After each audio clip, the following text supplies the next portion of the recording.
बिस्मिल्लाहिर्रहमानिर्रहीम। D fellows, आइए आज का लेक्चर शुरू करने से पहले रब्बे जुल जलाल की बारगाह में एक दफ़ा फिर मुल्तजी हों कि मौला करीम हमें ऐसे सजदों की तौफीक अता फरमा कि जिससे खिदमत खलक का जज्बा बढ़े। डी फेलोस, आज जो टॉपिक हम टेकअप करने जा रहे हैं वो बुनियादी तौर पे एक मुसलसल पूछा जाने वाला सवाल है जिसको honourable Supreme Court of Pakistan ने एक लेटेस्ट जजमेंट में एड्रेस किया है। डी फेलोस, सवाल ये किया जाता है कि अगर एक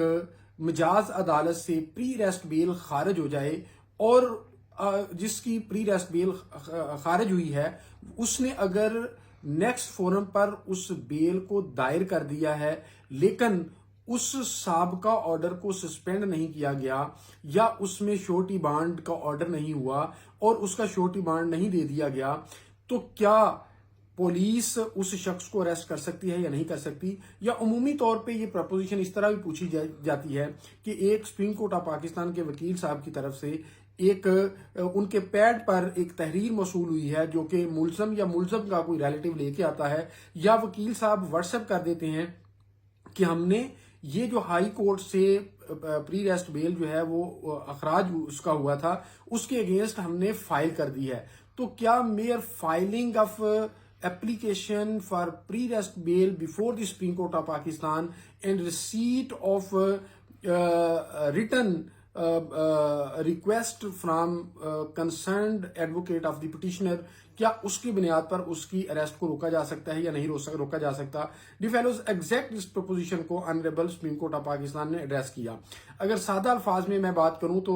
honourable Supreme Court of Pakistan ने यह कहा कि मेयर फाइलिंग जो है वो अरेस्ट से नहीं रोकती, इसलिए कि जब तक रिलीफ सॉर्ट नहीं किया गया और उसको ग्रांट नहीं किया गया, उस ऑर्डर को सस्पेंड नहीं किया गया, इंजक्टिव ऑर्डर एक्सप्रेसली पास नहीं किया गया, तो वो जो कैंसलेशन ऑफ बेल का ऑर्डर है पीछे वो इंटैक्ट है और उस पर अमल दरामद होगा। बल्कि ऑनरेबल कोर्ट ने बड़े स्ट्रांग वर्ड्स यूज किए कि ये अगर आप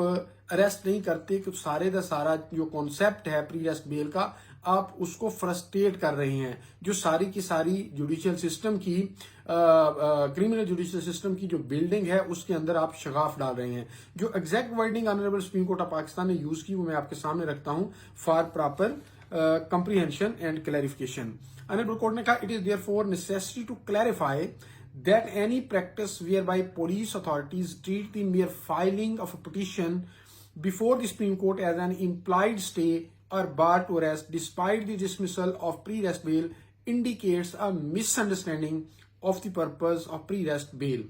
आगे फर्दर कहा, allowing the mere act of filing another petition to operate as a de facto stay would render the judicial determination meaningless, defeat